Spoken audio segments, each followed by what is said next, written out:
Quem é Satoshi Nakamoto? Hoje nós vamos falar de duas possíveis identidades do criador do Bitcoin. E essas duas pessoas são extremos opostos. Um deles é uma das maiores mentes criminosas de todos os tempos, sem exagero. E outro é um cypherpunk, gênio da computação, que arrecadou dinheiro para pesquisas no combate contra a ALS. E essa história, infelizmente, não tem um final feliz. E acredite, essas duas histórias extremamente interessantes talvez podem ainda afetar seus investimentos kryptonianos atualmente. Então senta aí, relaxa e aproveita para deixar seu like enquanto roda a intro.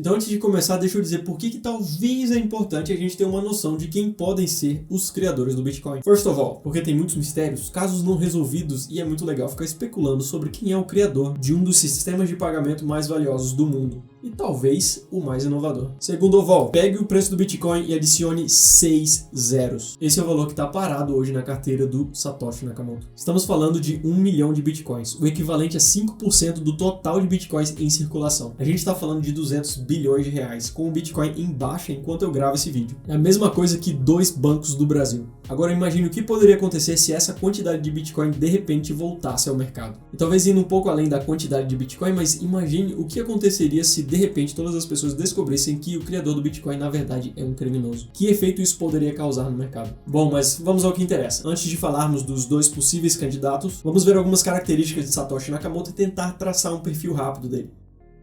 Sim, eu uso óculos. Primeira característica de Satoshi Nakamoto. Dan Kaminsky, um pesquisador de segurança da internet bem conhecido pelos hackers, fez uma investigação profunda sobre o Bitcoin e eis o que ele disse sobre Satoshi. Ele é um programador de alto nível, com profundo conhecimento da linguagem de programação C++ e entende de economia, criptografia e rede peer-to-peer. Então a gente está procurando alguém que entende muito de C++. Segundo, ainda citando o Dan, ele disse que tem duas possibilidades. Ou um time inteiro foi responsável pela criação do Bitcoin, ou Satoshi é um gênio. Como a gente está analisando indivíduos aqui nesse vídeo, a gente está à procura de um gênio. Terceiro ponto. O white paper do Bitcoin foi escrito em inglês britânico. Então estamos procurando alguém que fale inglês britânico e possivelmente alguém que cresceu em um dos países da comunidade britânica de nações. E por quarto e último, eu vou citar alguns fatos que linkam esses dois candidatos ao Bitcoin. Vamos lá. Primeiro, o primeiro candidato é Paul LaRue. E para entendermos por que esse cara poderia ser Satoshi, primeiro a gente tem que dar uma rápida olhada no passado dele. Ele foi, ou é, um gênio, um programador que se tornou um dos maiores criminosos de todos os tempos. A rede criminosa que ele criou chegou a abranger metade do globo terrestre. Terrestre porque não foi para Marte. As façanhas dele incluem ser um dos responsáveis pela crise de opioide nos Estados Unidos, mexer com o tráfico internacional de metanfetamina, exportar tecnologia ilegal para o Irã, e por tecnologia, entenda-se sistema de mísseis teleguiados. Vendeu armamento pesado para pessoas que não devia, estilo Yuri Orlov de Senhor das Armas. Confie em mim. Eu entendo completamente a gravidade da minha situação. Criou um negócio milionário de sites e centrais de atendimento de vendas de prescrição médica. Foi condenado por participar em diversos assassinatos. Coordenou operações criminosas na Somália. E ainda teve um monte de iate entupido de barra de ouro. Louco, né? Tá achando muito? Brother, tem uns troços aí, pessoas, países e umas tretas desse cara que eu tenho até medo de citar no YouTube. Basicamente, o cara tem um currículo vitae overqualified pra qualquer vilão de James Bond, ou qualquer vilão de qualquer filme. A gente tá falando de um dos cabeças do submundo do crime de 2007 a 2012. Mas o Bitcoin veio pra trazer descentralização, paz e amor e o poder nas mãos das pessoas.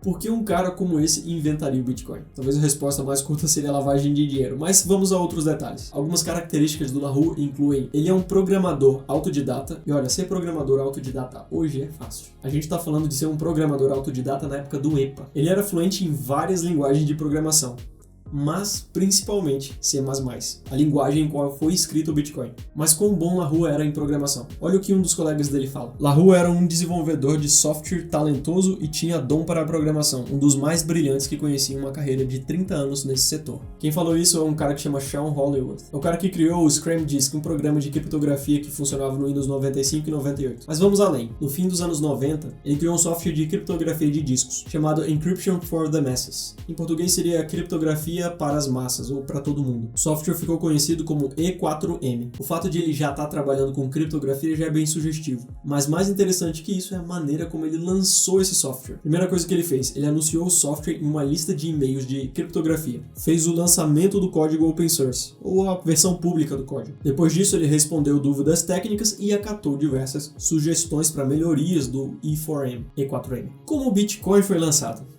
Ele foi divulgado em uma lista de e-mail de criptografia, teve seu código open source lançado, então Satoshi Nakamoto respondeu dúvidas técnicas e acatou sugestões, e implementou elas também. Exatamente o mesmo processo que o Larue usou para lançar o E4M. Ainda tem mais. Repositório no mundo da programação é o lugar onde você armazena as informações de um projeto.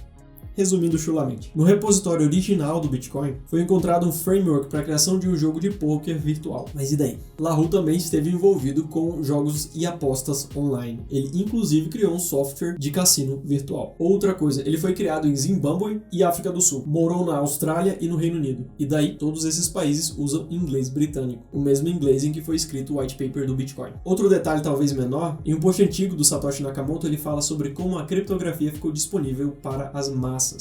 Bem semelhante à linguagem que o Larue usa para falar do E4M. Tem mais. Antes de fazer todas essas loucuras, Larue era um programador e tinha sido contratado para implementar um protocolo de transferências internacionais para grandes bancos. Talvez é legal notar que ele teria não só conhecimento sobre economia em si, mas principalmente sobre como os sistemas bancários funcionam por trás das cortinas. No white paper do Bitcoin é possível notar que falhas no sistema bancário e a falta de transferência foram fatores cruciais para a criação do Bitcoin.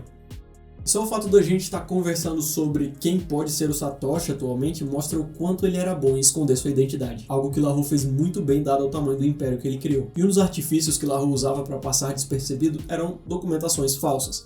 Ele tinha um passaporte da República do Congo, um passaporte diplomático, diga-se de passagem. E olha o nome que ele usava nesse passaporte. Paul Saloshi Larue. Quase Satoshi. Outro detalhe importante, Satoshi desapareceu no fim de 2010, início de 2011. Isso foi logo depois daquelas tretas do Wikileaks. Para quem não lembra, o Wikileaks publicou um monte de documentos confidenciais do governo dos Estados Unidos. E olha o que o Satoshi disse em um post. O Wikileaks chutou o ninho das vespas, e o enxame está vindo em nossa direção. O que será que ele temia? No meio de 2010, Larue sabia que o governo estava na cola dele, e talvez por isso Satoshi tenha parado de postar durante esse período. O último vestígio que nós temos de Satoshi Nakamoto é em 2011, quando ele disse que deixou o Bitcoin para seguir com outras coisas. Talvez porque ele estava próximo de ser preso. No ano seguinte, Larue foi preso. Nessa época, o que o Satoshi tinha na carteira em Bitcoins valia aproximadamente 12 milhões de dólares.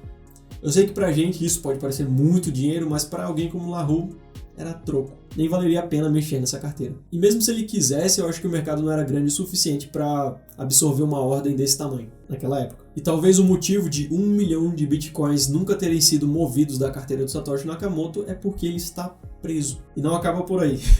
Larue disse para o juiz que quando ele sair da cadeia, ele quer abrir uma empresa de mineração de Bitcoin. Com um adendo, ele falou que vai criar um chip muito mais eficaz do que qualquer outra coisa que a gente tem no mercado. Eu quero deixar um negócio claro sobre isso. O que tem de mais eficiente no mercado é um ASIC miner criado por uma empresa que chama Bitmain, que foi avaliada no seu IPO em mais de 14 bilhões de dólares. Esse cara, de dentro da prisão, tá falando que vai fazer algo mais eficiente do que uma empresa avaliada em 14 bi.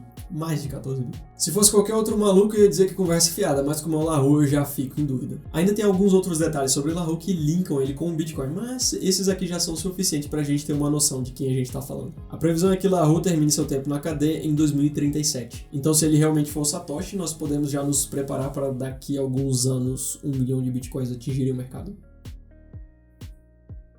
Vamos ao segundo candidato, Hal Finney. Pra gente falar do Hal, primeiro eu tenho que dar uma explicada sobre o que é Cypherpunk, não Cyberpunk, Cypherpunk. Esse é um grupo que teve origem nos anos 90 na Califórnia, formado por matemáticos, criptoanarquistas e hackers. Era um grupo bem fechado e passaram a ser conhecido como Cypherpunks. Os membros originais do grupo não tinham necessariamente uma ideologia social. A maioria das discussões que eles tinham eram abrangendo coisas técnicas relacionadas à matemática, ciências da computação, criptografia, discussões políticas, filosóficas e tretas entre eles. E uma definição muito resumida do que é um Cypherpunk é um indivíduo que defende o uso de criptografias e tecnologias que aumentem a privacidade do indivíduo, como um meio de reduzir o controle de dados por parte do governo e de instituições em geral. Quase a descrição do Bitcoin, não é? Entre vários notáveis cypherpunks, a gente tem Julian Assange, criador do Wikileaks, Brian Cohen, criador do BitTorrent, e é atualmente criador da criptomoeda Chaya, o Chaya Network. Eu tenho um vídeo falando sobre isso aí.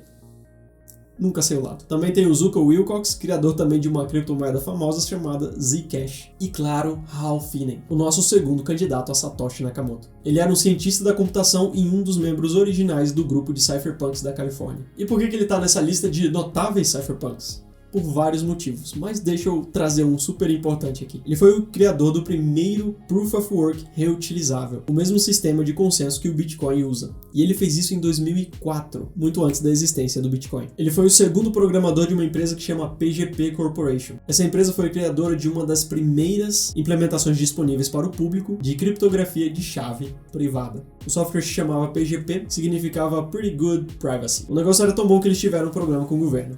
Eu acho que isso pode até ser uma métrica do que é um bom negócio. Teve problema com o governo, é bom negócio. Eu só estou trazendo esses pontos para mostrar que talvez o Hal tinha todas as skills necessárias para a criação do Bitcoin. Mas além disso, ele também parecia ser uma boa pessoa. Olha o que o criador da PGP Corporation falou dele. Às vezes as pessoas pagam um preço muito alto por serem extremamente inteligentes. Não era o caso do Hal. Hal é um gênio raro, que nunca teve que trocar sua inteligência emocional para obter seus dons intelectuais. Ele é um ser humano excelente, uma inspiração de atitude perante a vida. Eu gostaria de ser como ele. Outra coisa importante, depois de publicar o white paper do Bitcoin em uma lista de e-mails de cypherpunks, Satoshi Nakamoto recebeu várias respostas. Entre as primeiras delas está Hal. Tirando Satoshi Nakamoto, Hal foi a primeira pessoa a minerar Bitcoin e foi a primeira pessoa a receber uma transferência de Bitcoin. Isso aqui foi uma das primeiras vezes em que se foi falado de Bitcoin na internet. Na verdade, isso foi um dia depois da publicação do white paper. Agora, o que é interessante pensar é que imagine se você criou um sistema e você quer testar para ver se ele realmente está funcionando. Normal seria você talvez fazer a primeira transação para você mesmo, para ver se chegou, se está tudo beleza. A primeira transação do Bitcoin foi do Satoshi para o Hal. Mas essa suposição de que o Hal é o Satoshi Nakamoto só vale se a gente aceitar a ideia de que ele fez várias trocas de mensagem para encobrir sua identidade. E foram várias trocas de mensagens. Inclusive alguns bugs que o Hal encontrou. O Hal ainda contribuiu para outro projeto nos anos 90, chamado Crash, que seria uma junção da palavra crypto e cash. Eles estavam à procura de um novo nome para uma espécie de dinheiro digital. E isso 15 anos antes da criação do Bitcoin. Agora, uma coincidência bem interessante. Hal morava a pouco mais de 2 km de distância desse cara aqui. Dorian Nakamoto. Nome de nascimento, Satoshi Nakamoto. Talvez eu faça um vídeo falando só desse cara. Me escreve aí nos comentários se você quer um vídeo só falando desse cara. Mas ele provavelmente não é o criador do Bitcoin. O criador do Ethereum, Vitalik Buterin, foi questionado um tempo atrás sobre quem seria Satoshi Nakamoto. E a primeira pessoa que ele citou foi o Hal. So one possibility is that it's Hal Finney. Mas infelizmente essa história não tem um fim legal. A última vez que ouvimos de fato falar de Satoshi Nakamoto foi em abril de 2011. O Hal foi diagnosticado com ALS em 2009. Não sei se vocês lembram daquela época que o pessoal estava tomando banho de água gelada na internet. Era justamente para fazer essa conscientização sobre essa doença. Aqui no Brasil ela é conhecida como ELA, esclerose lateral amiotrófica. Uma doença violenta, ela começa com dificuldade de respirar e de engolir, afeta o corpo inteiro, inclusive músculos responsáveis pela respiração e outros órgãos vitais, e leva a pessoa à falência. Depois que o Hal foi diagnosticado com ALS, eles arrecadaram dinheiro, inclusive para pesquisas no combate à ALS. Mas por que eu estou trazendo essas informações? O Hal se aposentou em 2011 quando ele trabalhava ainda na PGP Corporation. E ele se aposentou porque ele não conseguia mais trabalhar por causa da doença. E foi bem nesse período que o Satoshi desapareceu. Talvez o principal motivo do Satoshi ter desaparecido foi sua saúde debilitada. E o principal motivo de 1 milhão de bitcoins ainda estarem parados na carteira é porque o Satoshi não está mais entre nós. Eu quero ler uma frase do Hal Finney. Aqui somos todos confrontados com problemas de perda de privacidade, crescente informatização, banco de dados massivos e mais centralização. E o David oferece uma direção completamente diferente a ser tomada, que coloca o poder na mão dos indivíduos, em vez de governos e corporações. O computador pode ser usado como uma ferramenta para libertar e proteger as pessoas, ao invés de controlá-las. O Hal faleceu em 2014 como resultado das complicações da doença que ele tinha. E ele decidiu congelar o corpo dele, para caso futuramente a gente tenha tecnologia suficiente para ressuscitar alguém. Independente se o Hal é ou não o Satoshi, a contribuição que ele tem para essa comunidade é inegável. As transações que nós fazemos hoje usando Proof of Work Bitcoin passam por códigos do Hal. Por hoje é isso, pessoal. Tem outras pessoas que são fortes candidatos a serem Satoshi Nakamoto. Aqui eu só falei do Lahu e do Hal porque eles são extremos opostos, mas talvez eu ainda faça outro vídeo falando do Adam Black, Nick Szabo e do Brian Cohen, que eu já citei aqui nesse vídeo. E se você quer um outro vídeo desse assunto, deixa aqui nos comentários o seu like, assim eu vou saber que esse vídeo tá fazendo sentido e faço mais desse tipo de coisa. Lembrando que o Satoshi não necessariamente precisa ser uma única pessoa. Ele pode ser várias pessoas, inclusive várias das que eu citei aqui nesse vídeo. Mas diz aí, qual dos dois você acha que é mais provável ser o Satoshi? O Hal ou o Lahu? Melhor que isso, você acha que vale a pena a gente ir atrás e tentar descobrir quem é o Satoshi? Ou é melhor manter isso em mistério? Pelo menos é o que parecia ser o desejo do Satoshi, manter tudo em mistério. Mas é isso, muito obrigado por ter acompanhado esse vídeo até aqui. Deixe aí nos comentários sua opinião, falou, valeu, muito obrigado e até o próximo vídeo.